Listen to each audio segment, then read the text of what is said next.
Buon pomeriggio amici telespettatori e ben ritrovati ad una nuova edizione degli Occasionali, il podcast targato CN24 TV dove non si parla quasi mai di calcio. Buon pomeriggio a tutti voi da parte di Riccardo Catapano, come sempre il tutto mirabilmente giostrato dal nostro Emanuele Bernardo in cabina di regia. Saluto il nostro Vincenzo Testa, sergente Vincenzo Testa. Ciao Riccardo, ciao a tutti. E diamo il buon pomeriggio al maestro Marco Zurzolo. Mamma mia. Grazie Maestro, per essere grazie qui. per essere quest'oggi Salve a con voi, felice di essere con voi. È un piacere, è un onore, sei riuscito a trovare un po' di spazio per noi dai tuoi tantissimi impegni. Io voglio però aprire la puntata di quest'oggi degli Occasionali con una domanda che sembrerà banale per quanto mi riguarda.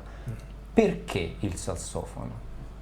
Perché io da quello che ho letto tu non hai propriamente cominciato con quello. Ho iniziato a studiare il flauto, ma è stato un caso, perché mi ricordo che una volta a casa mia era frequentata da Pino Daniele, da Umberto Guarino, che era è un batterista napoletano molto forte.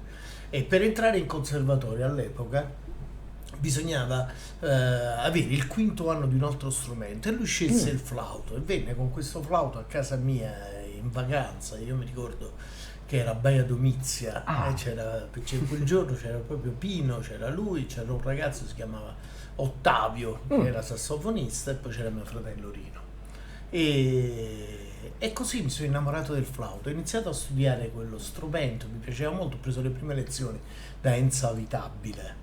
Ho iniziato a studiare con lui. Maestro d'eccellenza in questo maestro caso. d'eccellenza, sì.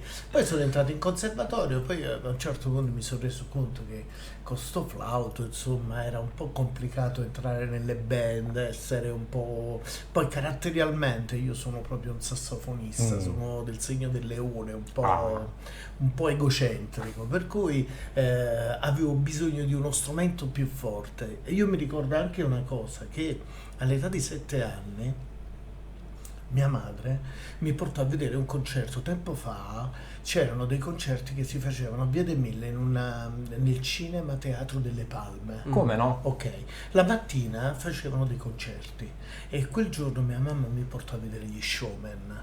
Quando entrò Gian Senese restai incantato. E quindi probabilmente un po' quello che mi è entrato dentro, un po' il flauto mi sembrava uno strumento troppo flebile, che ho studiato poi tanto. Che il flauto non è chiaramente quello che ci fanno suonare alle medie tutti. No, quello classico di Yamaha, è un flauto, sì, che chiaro. poi quello che studiamo alle medie sembra uno strumentino, poi volendo studiarlo bene è uno strumento barocco molto forte, che purtroppo in alcune città tipo Napoli, che mi piacerebbe invece tanto avere una classe di flauto dolce, non c'è a Venezia tipo, però ma serve Napoli, a gestire... Napoli resta sempre un po' indietro su certe cose, cioè nel senso che noi siamo la patria del mandolino, non c'era la scuola di mandolino, però c'era a Venezia, capito? Cioè la follia, Cioè, la follia più totale. Ma perché? Il controsenso napoletano. Il controsenso, cioè, per esempio una classe importante sarebbe quella di percussioni, non quella di percussioni classiche, ma percussioni tradizionali. Cioè noi abbiamo una serie, la tamura, il tamburello, che sono strumenti che vanno studiati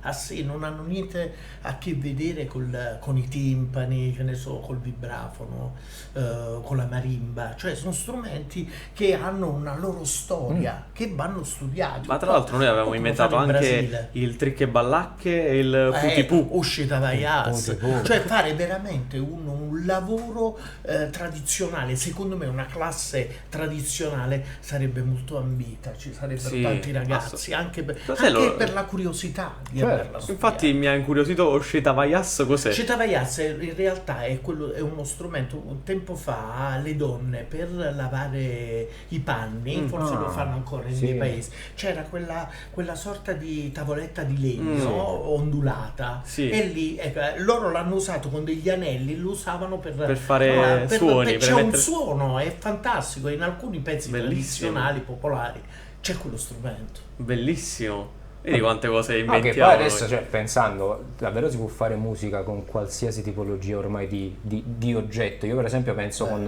con le percussioni. Adesso anche gli artisti di strada, molti utilizzano le percussioni tipo su quei tubolari che escono così. Sì. Per esempio sono molto affascinanti anche. No, voglio dire, a secondo dove lo tagli, esattamente, crea una nota. suono. Tubolari, oggi per esempio io ho una scuola in via Foria, c'è una scuola che si chiama ZTL, ne parleremo anche dopo, Teatro Live, dove c'è la mia socia che ha comprato una serie di tubolari e li fa usare ai bambini, ma si crea veramente un'atmosfera non indifferente, e poi i ragazzi si avvicinano alla musica col gioco. Esatto, anche per la curiosità, che è un pochino quello di cui ne parlavamo prima. Che è bella questa cosa. Io ho visto addirittura che alcune persone riescono a intagliare una carota facendola poi suonare come un flauto. Va bene, io l'ho visto, quello è un pazzo scatenato che fa quella cosa. Vabbè, ma certo, comunque qualsiasi cosa tu riesci a forare, riesci a ottenere dei suoni. Alcune persone riescono anche a suonare facendo tipo l'ocarina con le mani. Sì. Come no? Io ci ho provato per tanto tempo. Mi ricordo quando suonavo con Pietra Montecorvino, che sarebbe Barbara D'Alessandro.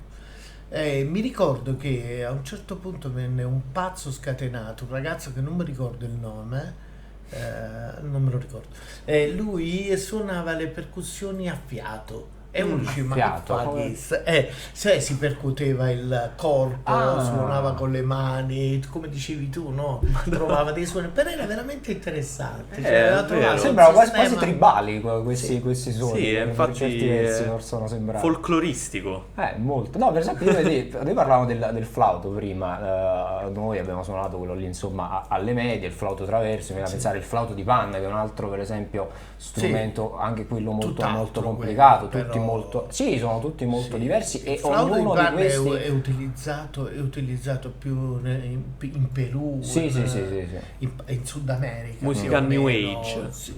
Sì, utilizzato da quel punto di vista, però per esempio Morricone ha fatto un lavoro sul flauto di panna interessantissimo, perché se vi ricordate C'era una volta in America, il film, abbiamo parlato ieri, c'è il tema che è fatto col flauto di panna. C'è uno che è fortissimo, lui utilizzava un musicista molto forte, come quello lì che aveva un fischio pazzesco, che è quello che ha caratterizzato molte colonne sonore dei film di Morricone. È lo stesso che faceva anche, lo chiamavano Trinità, che però non è di Ennio Morricone, quella canzone.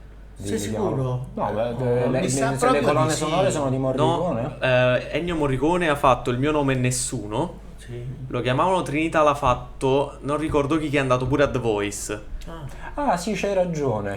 Ennio Morricone ha fatto anche Schindler's List. Brutto e cattivo. Sì, quella è la musica, assolutamente. Che effettivamente poi richiama molto questi film western. Lui l'ha lanciato proprio. Lui l'ha lanciato. Credo che lui è stato il suono dei film western di Sergio Leone. Inizialmente io so che utilizzavano addirittura i film americani western, utilizzavano le orchestre. Ennio Morricone iniziò a utilizzare la chitarra elettrica nella musica western. Ma lui è sempre orchestrale, però. Lui è della vecchia guardia, però nell'orchestra lui utilizzava strumenti che magari non usavano prima, tipo la chitarra elettrica, il basso elettrico, la batteria. Che nessuno avrebbe mai pensato nel western.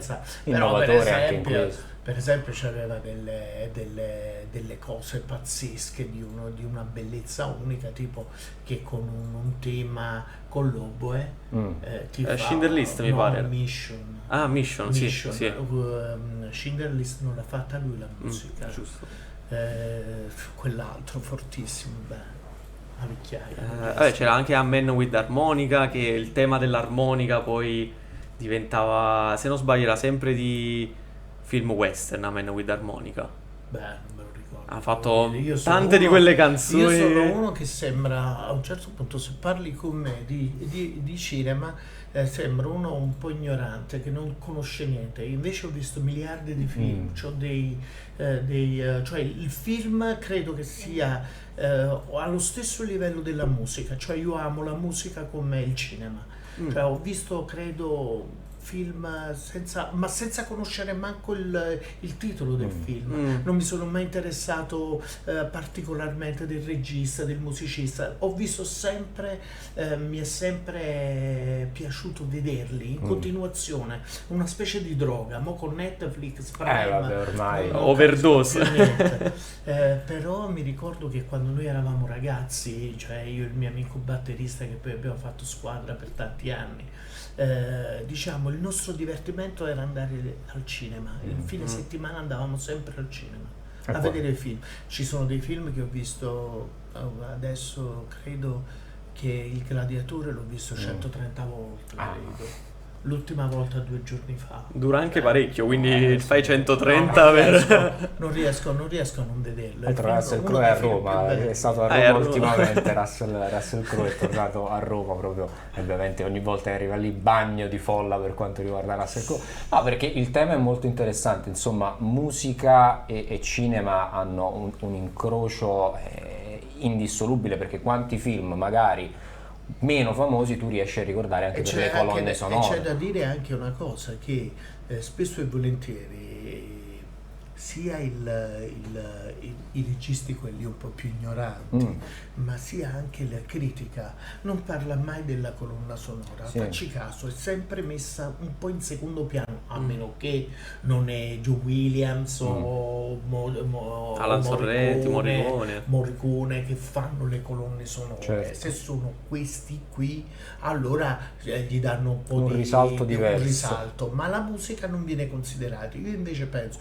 che la musica è il 70% del film, per il semplice motivo perché tu ricordi un film per la sua musica. Tu canti un pezzo, dici questo è quel film, di quel film. Quindi voglio dire, secondo me la musica va utilizzata bene e va considerata molto di più di quello che solitamente la musica. Assolutamente. Io credo che sia comprimario al film. Assolutamente. Il film senza colonna sonora è un po' come una sitcom senza risate. Senza niente. Poi ci sono quei registi fantastici, tipo vidi un film che non ricordo purtroppo il nome, era fatto solo con la batteria.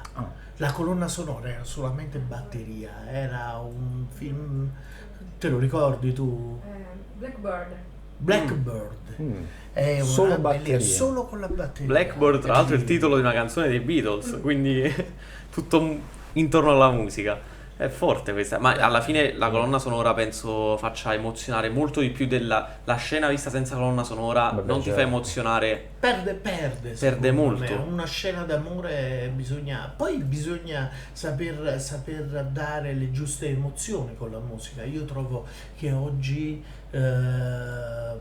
sento colonne sonore senza senso, veramente, mi dispiace anche perché a volte dei film sono talmente belli che io sto là e dico mamma mia, cioè vorrei zittire la musica perché non c'entra niente, non capisco perché mettono quella roba lì e mi dà fastidio. Tipo per esempio vedi dei film a me piacciono molto i film d'azione, non polizieschi. Allora capita che c'è un William Dafoe che doveva trovare l'assassino e non si capiva, era una sorta di thriller. Questo qui a un certo punto ha messo dentro un pezzo di musica classica che con un tema spettacolare, con una colonna sonora di un'opera. Allora là tu rimani bloccato perché dici mamma mia, che bella idea. Un qualsiasi altro regista ti avrebbe chiesto di fare una cosa angosciante, di suspense, che non sia. Invece quel momento con il pezzo classico diventava qualcosa di internazionale. A quel punto tu vedevi una roba, dici vabbè, questa non è una roba. È un po' come la musica classica per Kubrick che dicevamo ieri nel 2001 Odissea nello spazio. Ha fatto dei film Kubrick, Arancia Meccanica, no? E c'era la musica di Beethoven, Mozart, metteva dentro l'ira di Dio mentre c'erano momenti era inaspettato, di violenza, era inaspettatissimo. No? Oppure per esempio ho trovato molto interessante Garrone in Gomorra, che chiaramente non condivido le storie che purtroppo sono le storie della nostra terra. Assolutamente. però è meraviglioso che all'inizio mette un pezzo neomelodico di Raffaello, mi sembra, mentre chi gli spara a tutto quanto, cioè, nella parte dove loro stanno facendo le lampade, no? In quel posto, vengono sparati col pezzo di Raffaello faceva la nostra storia e comincia. Quando inizia il video, vabbè, è un genio, è fantastico. Sì, ma infatti anche perché poi dà proprio l'impronta del film. Sì, già da subito. No, ma io ragionavo ieri, no? Per esempio, per dirti, noi siamo vestiti adesso con dei jeans, con delle magliette. Io, vabbè, ho la giacca perché stasera devo suonare, però di solito sono in jeans con la maglietta, anche io, no? Però non abbiamo quel segnale del napoletano, quello tosto. Fateci caso, anche il taglio di capelli, sembriamo troppo in regola. Vabbè, sono vecchio rispetto a voi, però sembriamo tre bravi ragazzi, io meno ragazzo, però tre bravi cittadini. Loro magari sono anche bravi, però hanno un segnale forte, cioè, lo riconosci, come sa da fare per andare qua? Cioè, io ci ho provato a mettermi il jeans, quello lì del mercato, non succede niente. Quello è innato, o ce l'hai o non ce l'hai. Ma anche forse come ti muovi, c'è una cosa che tu dici, caspita, quello lì. Quello viene definito il malessere. però ci fai caso in vacanza vedo molte ragazzine, diciamo, della Napoli bene, che impazziscono per quel È assurda sta cosa. E noi buoni che fine facciamo? Magari non sei tu buono, guarda, secondo me c'è da dire. Ho letto una cosa molto interessante e diceva una sorta di slogan, sai, queste cose che stanno su Facebook, su Instagram. Dice ragazzi, studiate, perché tra poco non avremo più medici, non avremo più gente pensante. Guarda che c'è il pericolo. Assolutamente. Tu metti un ragazzo, io sono insegnante del conservatorio a Salerno, i ragazzi quando mi guardano e dicono no, dobbiamo studiare, dobbiamo fare questo, ci dobbiamo impegnare, che mi guardano e pensano no, cioè io faccio amici, capito? 2 anni ma buschi sono un esordio, tu vuoi che io mi metta a studiare, capito? La stessa cosa di questi qui che fanno gli influencer, ma che lavoro è? Ma penso che anche con la musica c'è un attivismo diverso, cioè uno in una settimana, una che è forte, un influencer forte è capace di pigliare 30-40 euro, allora io voglio uno sanno, capito? Dici ma chi muffa fa? Ma la via più breve si cerca. Assolutamente, ma se tu ci pensi anche nella musica è un po' così. Ora è più difficile che qualcuno impari effettivamente, non so, la semidiminuita, la gente, i musicisti di oggi non sanno cos'è la storia della musica. Oggi imparano a fare quella musica che è già quasi preconfezionata. Ma guarda, io non boccio tutto, perché io penso sempre, no? Mi ricordo ai tempi, vabbè, mio padre, non voglio fare l'esempio di mio padre, perché mio padre è stato un uomo di grande, è un innovatore, uno che gli piaceva tutto. Lui sentiva dalle canzoni napoletane a musica più moderna. E mi ricordo quando io e Rino suonavamo, lui piccolino veniva in camera a sentirci suonare, cioè è stato sempre un grande appassionato, anche senza suonare. Lui non faceva il musicista, faceva tutt'altro.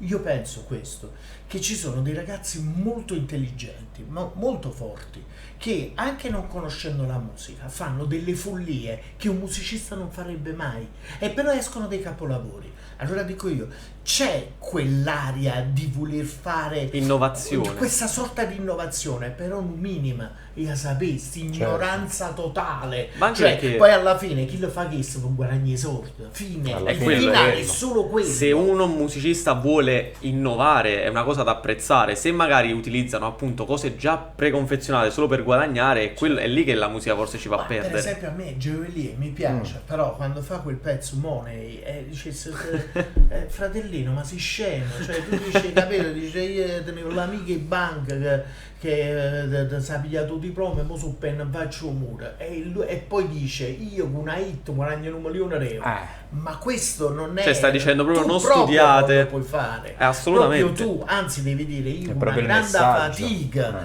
sono riuscito a fare quello che faccio e ringrazio Dio che ho avuto fortuna, ma non è sempre così. Assolutamente. Questo è il messaggio, no che voglio uno studiato, perché a me che me ne fotte, cioè in pratica deride chi ha studiato, chi si impegna, cioè no. questo È assurda sta cosa, perché è poi fuori dal mondo, c'è è- questo tipo sì. di linguaggio. vantarsi È della il fortuna, messaggio cioè è una sbagliato. cosa un po'... No, perché la vita è anche fortuna, Assolutamente. soprattutto, cioè mo la bravura ci deve essere, ma è anche fortuna. No, allora, io penso questo, in un mondo come questo, oggi, no, nel 2023, io credo questo, se tu sai una cosa è buono per te, ma se non la sai è la stessa cosa, È vero. funziona lo stesso. Para l'arte e mettila da parte. Ma sì, ma no, è veramente solo per una gioia tua. Sapere, il conoscere, la bellezza, quello è un tuo mondo interiore, se tu ce l'hai, La tua curiosità lo che- fai, la tua curiosità, ma se uno non lo sa fare, quanta gente vediamo, no? Personaggi che veramente non dovrebbero stare dove stanno, e lo stesso lo fanno perché magari sono carini, sono fighi, si sanno muovere, sanno fare spettacolo, perché sanno pure quelli là bravi, eccetera, Certo. però non sono fatti per il mondo dello spettacolo. Lo spettacolo è tutt'altra cosa, quello che cerco di insegnare, e anche un po' ai miei colleghi che stanno sempre incazzati. Cioè, voglio dire, secondo me lo spettacolo è saper suonare o saper recitare o saper dipingere, è tutt'altra cosa. Poi c'è il mondo della vendibilità, di essere uno Certo. capace Il mercato. a promuoverti. Sì. Se non sei capace ti trovare uno che fa per te, se no... E poi molto Cioè, non spesso te- anche non rischi di pigliamo andare nessuno. in mano a qualcuno che magari non riesce a valorizzare quello che è il prodotto che tu vorresti far arrivare. Oggi io credo che non esiste proprio più questo discorso, Ah. perché tu praticamente fai il giornalista Certo. e scrivi per me questo fa schifo, chi lo mette su Instagram, su TikTok, su Facebook, e il giorno dopo c'ha milioni di visualizzazioni, di views. Le famose views, Alla fine tu giornalista che dici non ti cagano proprio, No, no, capito? infatti Cioè, ormai passi in tutti secondo tutti piano. fanno opinione, tutti fanno notizia e quindi no, È una questo- grande piazza dove tutti parlano praticamente. Sì, vabbè, Sì, noi l'abbiamo tutti- in tutti Italia, oggi in Italia non sopra. stanno rompendo, Sì. però, Vabbè, ma qui in Italia noi Siamo tutti passiamo contro loro, esatto. mamma mia. In Italia siamo passati da essere nazione di Le fake allenatori, news. virologi, esperti di guerra, adesso Sì, siamo sì. tutti esperti di ingegneria sottomarina. Ma voi eccetera, virologi eccetera. dove stanno? E noi virologi saranno in vacanza, fortunatamente, con Mamma tutto il mia, bene per i c'è una virologi. accesa, però. Quegli esperti di come hai detto di Sottomarini, sottomarini, cioè- ingegneria, insomma, per quanto riguarda i sottomarini col Titan, ormai se ne stanno leggendo di tutto. Tutti lo sapevano che il Titan non poteva Sì, più sì. uscire, adesso tutti lo sanno. ZTL, ne abbiamo parlato prima. Come nasce l'idea di ZTL? Che è un nome... Allora, all'epoca io ho preso una casa a Via Foriero, un quartiere popolare che si chiama Via Piazzi, Sì. che poi ho scoperto che questo Giuseppe Piazzi, ho scoperto una cosa incredibile, guardando un film, Ah, ecco. ho scoperto che Giuseppe Piazzi è stato un astronomo del 1800 ed è stato il primo a individuare i meteoriti. Cioè, quindi voglio dire, sono in insomma. una strada di un personaggio molto, molto forte. Io quel posto l'hanno chiamato per lungo tempo Vico Saponara. Io pensavo perché là c'era un principe che si chiamava Saponara, o perché c'erano i rigattieri, per cui, capito, sai, Saponara era collegabile a questo. Però per un altro lungo periodo è stato chiamato via Partenope, adesso com'era chiamata? Via? Giù il lungomare. Il lungomare, prima c'aveva un altro nome. Non No, era prima via non so Partenope, via Partenope, via il lungomare liberato di quelli. Il famoso lungomare liberato. No, perché mi ricordo la ZTL nasce per questo motivo, perché all'epoca c'era De Magistris e io non andavo molto d'accordo con De Magistris perché l'ho trovato sempre molto populista, molto voglio dire, non sposavo molto le sue idee. E quindi mi ricordo che a un certo punto lui si svegliò un giorno: adesso cambierò tutto, chiuse il lungomare perché questo lungomare liberato. Nel frattempo Via Caracciolo. era successo via Caracciolo, ecco. Infatti quella la mia via si chiamava via Caracciolo. Quindi creò un casino nella città. Lui pensava che mettendo le ZTL risolveva il problema, Alla fine io ho chiamato ZTL, però in realtà è Zurzolo Teatro Live, anche un po' per sfruttare lui, perché Ti è venuto prima in mente ZTL o Zurzolo Teatro Live? No, era nato proprio con Zurzolo Teatro Live. Ah, e poi però per coincidenza era ZTL.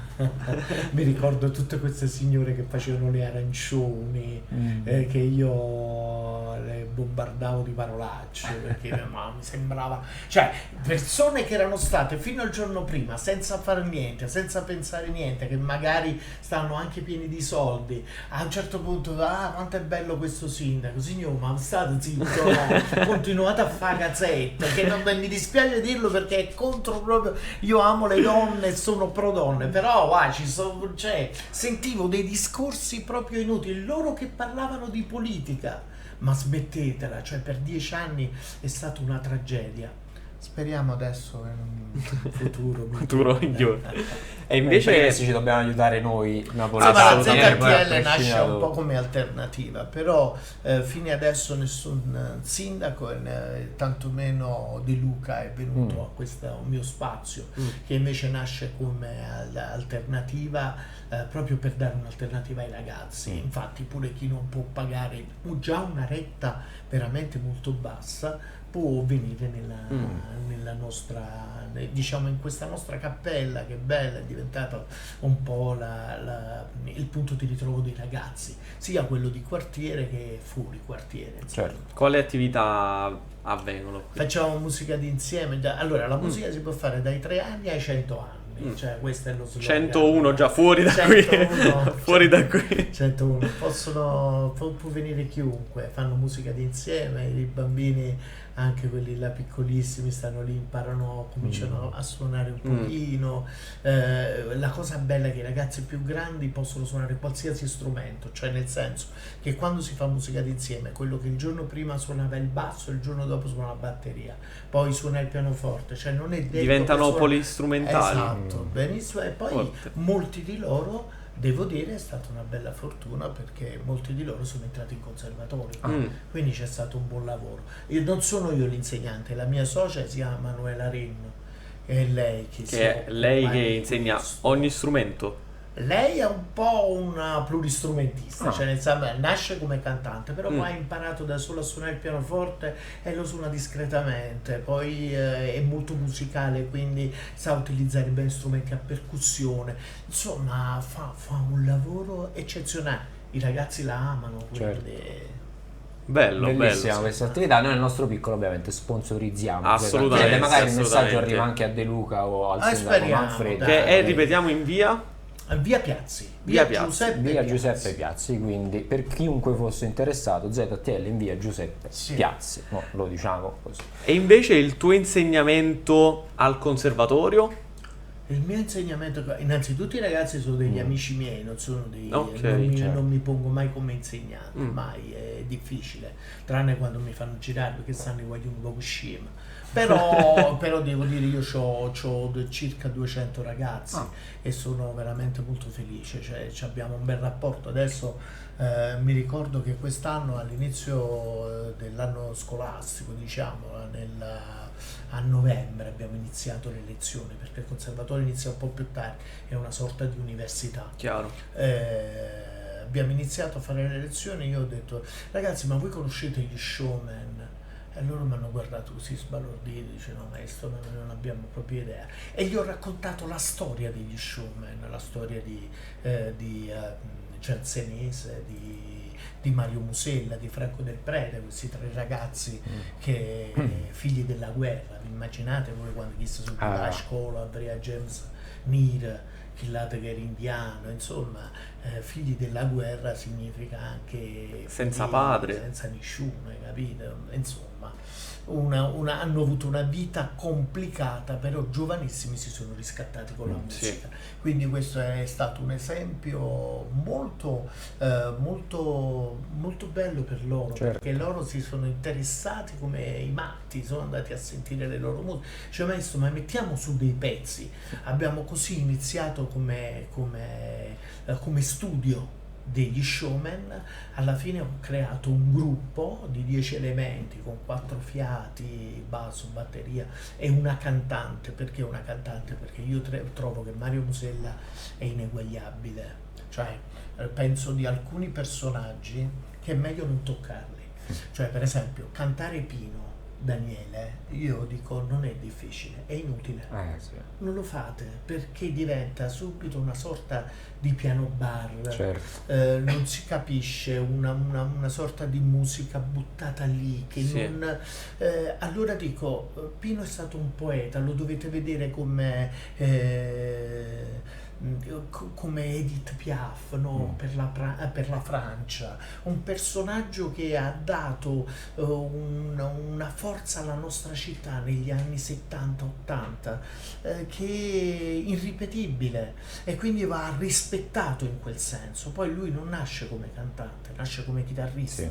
si è messo a cantare una voce improbabile, falsetto. nessuno ci credeva Esatto. in lui una tigna incredibile, ha continuato, quindi dico, lui si è creato quelle canzoni, è un poeta, un vero Sì. poeta, cioè un poeta che si è creato quel suono, quella melodia, quindi Che è cantarlo tipo come per esempio quando ho visto Emma cantare i pezzi di Pino, mi viene È una strano, stretta al è cuore. molto Io strano. dico Emma, tu sei brava, canta Le tue canzoni. le tue canzoni e omaggia Pino, Esatto. non è cantare, cioè vedere Eros Ramazzotti che cantava Napoli, Come hanno fatto no i ragazzi, Coldplay. cioè, I no. Coldplay non è stato male ma il perché Coldplay però è è diverso. stato Allora, un omaggio, vabbè, sì. quella è una paraculata, perché ti spiego, cioè voglio dire, alla fine ci piace perché noi beh, siamo- ragione. Se si parla di No, Napoli. se lui va a Milano e canta Oh mia No. bella Madonnina, allora si è riesce stato facendo il veramente paraculata. che poi se lo aspettavano tutti perché a Milano solo quella Eh, canzone puoi beh, cantare. E che può cantare? Voglio dire, la vera tradizione È a italiana Napoli. è napoletana. Sì, è vero. Cioè, quando tu parli di Napoli,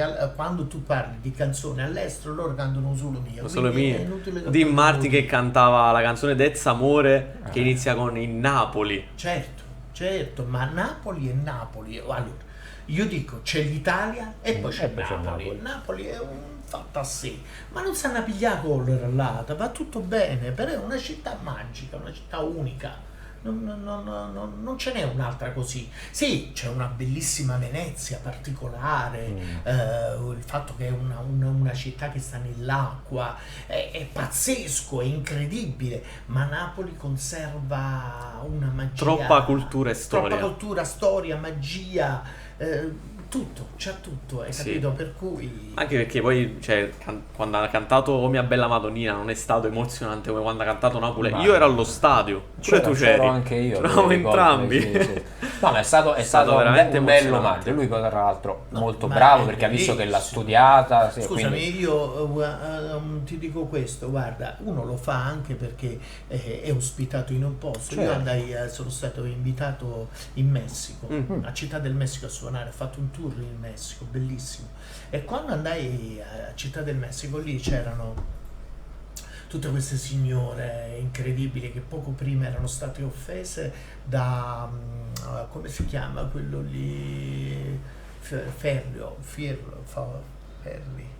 Ferri. Come si chiama quello che fa Che ha fatto? le sere? Come si chiama? Tiziano Ferro. Tiziano Tiziano Ferro. Ferro. Tiziano Ferro li aveva offese perché aveva detto che avevano i baffi, le No, donne. no. le cose. No. Questi hanno spaccato tutti i dischi in diretta. No. Allora io quando sono arrivato da ho dedicato a tutte queste donne dei pezzi di musica napoletana. Poi a un certo punto a un pezzo napoletano ho messo dentro la bamba. Ah. Quando è partita la bamba, ti immagini che è successo? Bellissimo. È come Napoli Esatto, si sì. sono saltati dai posti. E quindi, capito, voglio dire, tu le fai queste cose, ma le fai anche per omaggiare il posto che ti ospita. Cioè, io penso che i Coldplay hanno fatto un bel regalo a questa città, ma se ne pigliano un buffo soldi. Voglio dire, fare un omaggio, Assolutamente. fare È il un minimo, omaggio è il minimo. Per soldi, Capito? chiunque lo fa.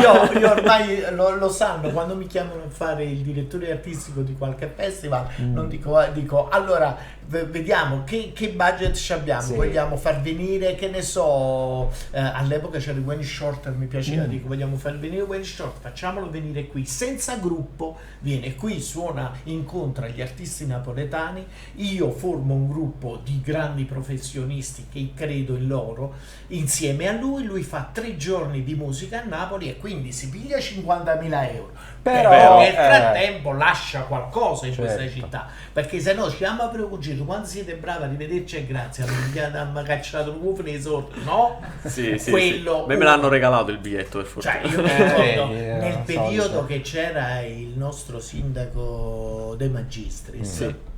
fecero un concerto che per me fu una sorta di offesa alla città, non per l'artista che è un grande, Elton John, prese 750.000 euro.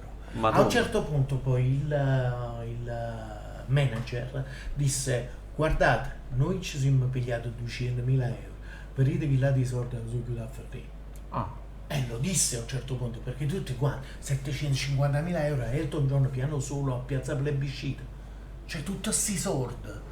Ma hai capito con 700.000 euro quanti cose si concerti possono fare? gratis? A parte i concerti, facciamo, poi non la concerti, teatro, gratis regalandolo alla città. Cioè che ce ne fotte di andare a vedere 2 ore un attimo Elton John? Cioè, tutto andiamo a bene vedere, per Elton ma ci John. potevi imparare 50.000 euro, Guarda, vanno tutto pure in stesso. un Fa un momento po' di piano bar alla in fine. una città che di per sé non è ricchissima in questo momento, No, quindi- io guarda, penso che bisogna trovare sempre le giuste misure, cioè Crozza per esempio mi fa morire sì. nelle sue imitazioni, cioè a un certo punto dice c'è Sting, è venuto in Italia, si è fatto una villa stratosferica, c'è un posto, addirittura ho sentito dire che per andare a cogliere, accogliere la frutta lì, l'uva, le cose devi pagare pur di stare là e magari incontrare Sting, no? Cioè una follia sulle follie.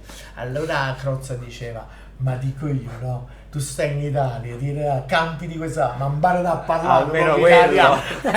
Parla da chiave. Infatti lui si è incazzato.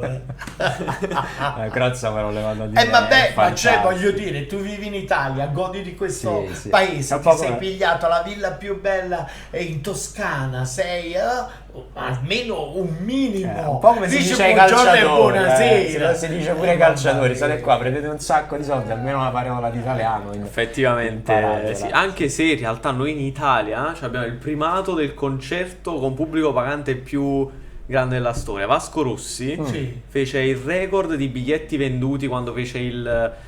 quanti anni erano che era in carriera? Fece il suo speciale concerto e abbiamo il record mondiale. Dicono i Quindi biglietti Sting venduti, può sì. ancora soffrire, vedi questa cosa. A non ricordarglielo per No, poi magari ci provo. c'è un'altra cosa che dovrebbero mettere un po' di regole sui biglietti. Sì, Mi il pare che caro il biglietti. Condobleo è arrivato a assurdo. 200, Sì, sì, 250. È assurdo. Ma dai, no. Ma prima E penso poi che ci non sono c'è- dei posti deputati. Per tutte le cose che devi prendere vorrei dentro, lanciare un grido a favore del San Carlo. Non fate cose che non bisogna fare nel San Carlo. Il San Cioè? Carlo è il teatro più antico del mondo. A un certo punto fecero palleggiare a Maradona. Io lo so che Maradona per noi è il re sceso in cielo, è Dio sceso in terra. Va benissimo, tutto va bene. Io adoro Maradona. Maradona è stato il più grande calciatore, è stato a Napoli, è quelli che ci ha fatto vincere lo scudetto. Tutto bene, ma non può palleggiare il palco del San Carlo. Il San Carlo è uno dei teatri più antichi del mondo. E che sta stronzata facette fare dei magistri. Addirittura 2 giorni dopo disse che voleva fare una beauty farm nella hall del San Carlo. Cioè, tutta roba che io... cioè, capito? Ma come ti permetti? Capito? Perché hai fatto aprire il centro storico e dove è andata una pizzeria? O Coop, patatine fritte. Che ormai si mangia solo. Ma hanno un film, vuoi creare un'arena all'aperto? Cioè, solo questo. Questo Effettivamente effettivamente- noi non abbiamo nessuna tipologia di arena, c'era il meglio, il Mario E invece Argento nel all'epoca. centro storico c'è un posto dove c'è un teatro all'aperto bellissimo, qual è? dismesso. Sta andando per via Tribunale e a un certo punto su una stradina di via Tribunale tu entri. Se entri in un palazzo c'è un'arena abbandonata, bellissima, antica. potrebbero fare dei lavori Certo. per creare lo spettacolo di tutte le estate per la gente assolutamente del sì. posto. Potrebbe essere bellissimo, no? Sapiglia, tutti questi guaglioni che stanno in mesa via, quelli che hanno voluto, Chiaro, chiaro, che non chiaro. si ubriacano solo la mattina e sera, ma che vogliono fare qualcosa. Secondo me si potrebbe creare veramente una scuola, si potrebbe Assolutamente. creare un punto di riferimento teatrale, magari farlo gestire a dei ragazzi. Niente, no, fai rapide in locale, facendo roba da mangiare. mangiare. Purtroppo Questa anche è una cosa triste. molto triste, molto triste. Marco, ma è vero che i napoletani non sono romantici? Cioè, Ma no, io come allora, ti è venuta all'epoca ti questa spiego, frase? io ho conosciuto una volta stavo facendo delle prove con una grande attrice che si chiama Giuliana Desio. Come? Stavamo facendo delle prove. Guarda lui che ha messo Subito, sì. la fotografia con Edoardo Bennato al concerto. Poi ti voglio chiedere sia di Palatella. Bennato e poi voglio tornare anche su Pino dopo. Ok. Con Giuliana stavo facendo queste prove e venne un suo ex fidanzato che è Elvio Porta. Elvio Porta, per chi non lo conoscesse, anzi sono convinto che non lo conosce nessuno, è quello che ha scritto Scugnizzi, quello che ha scritto l'originale. Rimanda Piccone, certo, con Nanni Loi era il regista, però lo sceneggiatore, lo scrittore di tutte le storie è lui.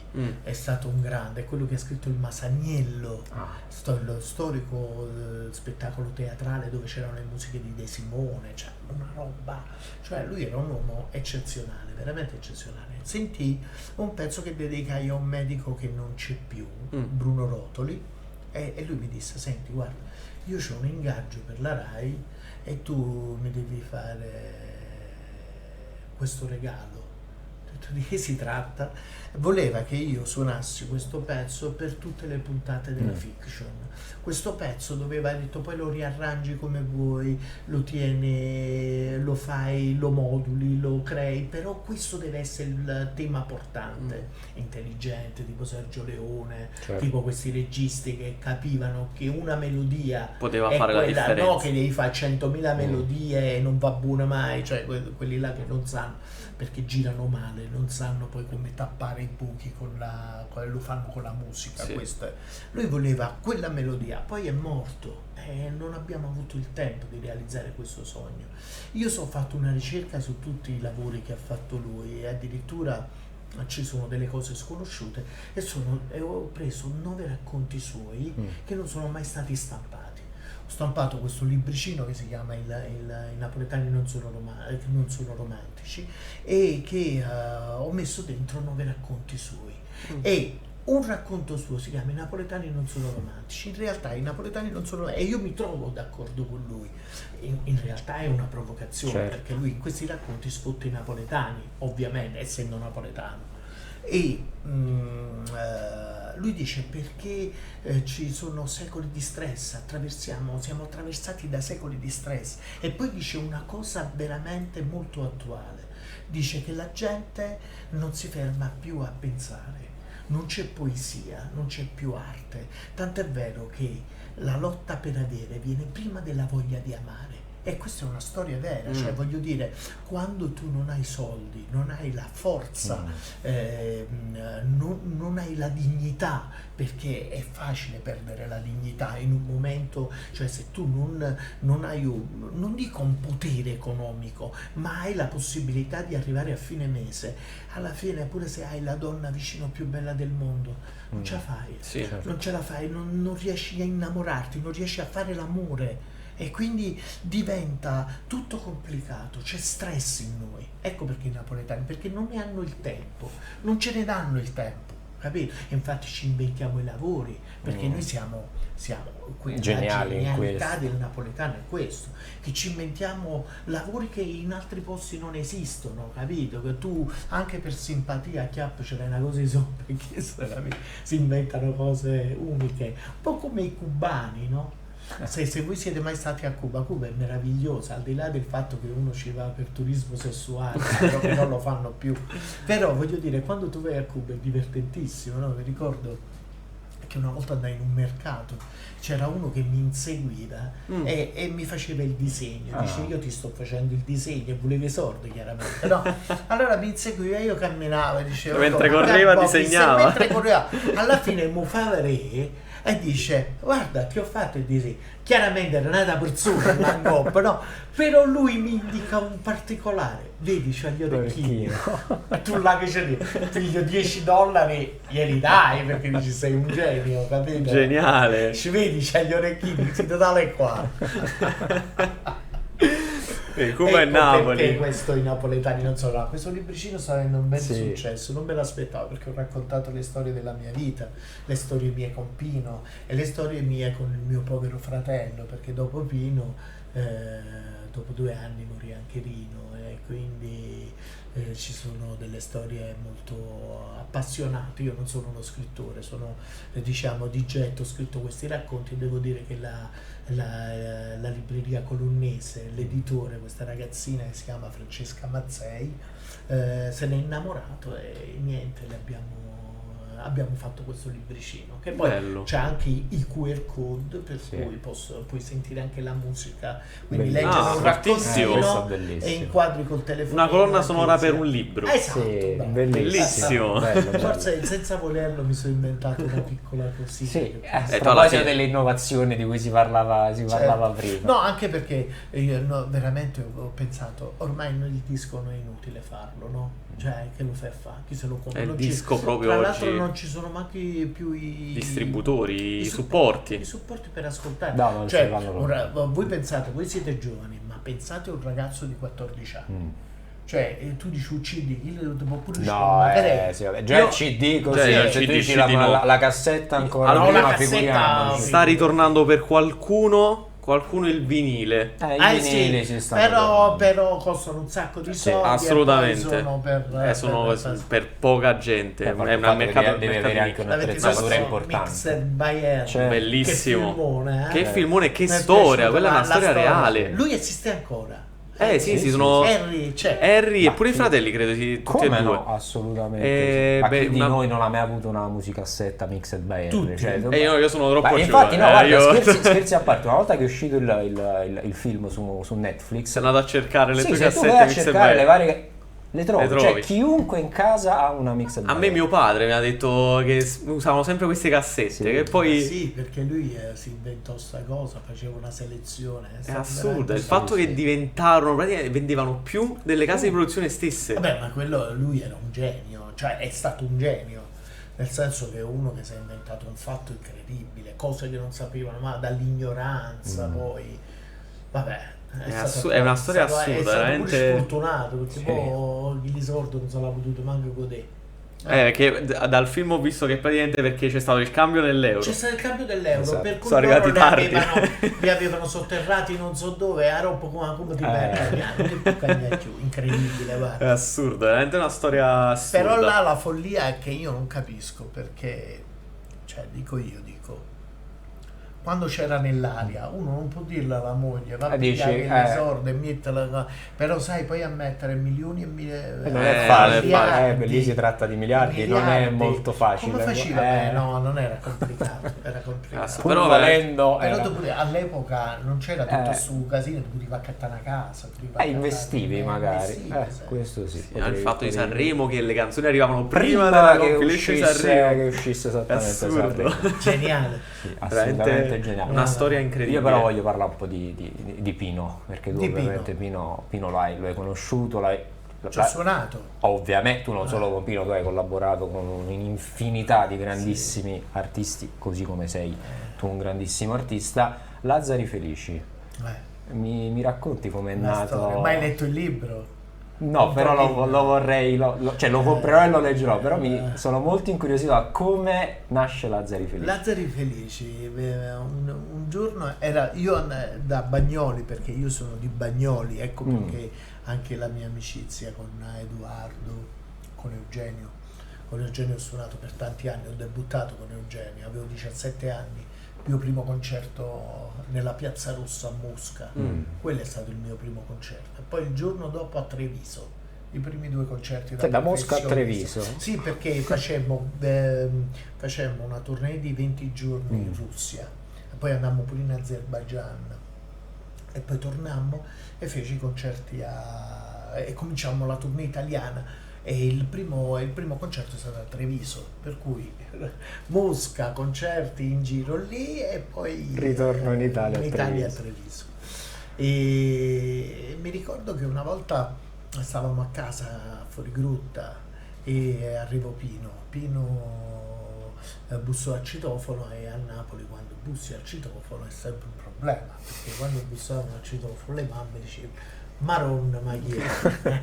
Perché chi è mo? l'ufficiale giudiziario che spesso e volentieri saliva sopra, aspetta, me lo voglio fregare, saliva sopra e prendeva tutto. Quindi dato che mio padre era un artista a modo suo, faceva un sacco di guai, e quindi mamma aveva paura. E invece quel giorno era Pino e disse: signor, su Pinotto, fatemi salire, devo parlare con Gennaro, e che è mio fratello. E allora lei venne come una matta, disse: Pino, sta salendo Pino, svegliatevi, uscite dalla stanza, preparatevi. E noi ancora in pigiama. Pino arrivò, si sedette c'era e noi avevamo 2 letti a scomparsa, certe cose, ok. stavamo così, e poi c'era una sedia con un divanetto. Lui si sedette su questa sedia, imbracciò la chitarra e cominciò a suonare degli accordi meravigliosi, che erano gli accordi di Lazzari Felici. Ho detto: Gennaro, senti sto giro, è fantastico, io non riesco a staccarmi da questa cosa. E cominciò a suonare sto pezzo, veramente bello, si fermò il tempo, era bellissimo, era Una progressione di accordi un momento magico incredibile. proprio. Rino, senza farselo dire 2 volte, prese il contrabbasso e fece il tema. Il tema di Lazzari Felici l'ha fatto Rino. Il tema, quello tirarira, quello è il tema, l'ha inventato Rino, cioè lo inventò in quel momento. E Pino cominciò a cantare con delle parole che non erano quelle là originali, Certo, che poi abbiamo sentito. Cominciò a cantare, sapeva registrare il momento. E niente, e così poi la mia famiglia, che era una famiglia veramente molto molto educata, mi ricordo che mamma non disse manco, portò il caffè in punta di piedi, e mio padre che mi guardava sotto occhi ci disse: è roba buona. L'aveva visto lungo. Sì, sì. Vabbè, ma Pino non c'era Pino, era già diventato, perché tu consideri che Lazzari Felici sta in Musicanto, Sì. che è uno dei dischi più belli, che ha venduto di meno degli altri, perché è un disco un po' di grande innovazione, perché tu pensa, ci sta un pezzo dentro, si chiama Santa Teresa, noi che scendiamo Santa Teresa.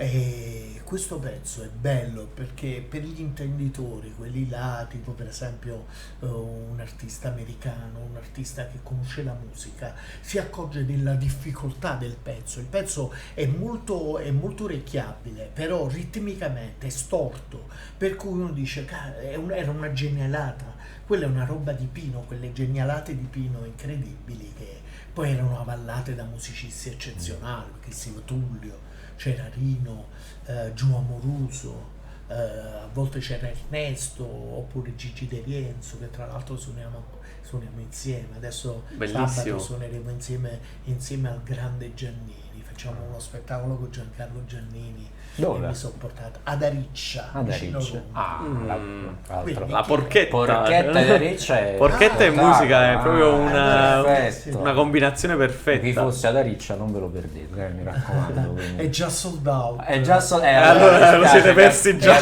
Vi accontentate della porchetta di Ve lo Ariccia. siete già persi ormai. È una cosa, infatti mo mi ha scritto Giancarlo quando stavamo parlando: Sì. mi servono 5 posti. Poi Giancarlo tipo, capito, Giancarlo, facciamo questo spettacolo insieme, ma me frega un cazzo.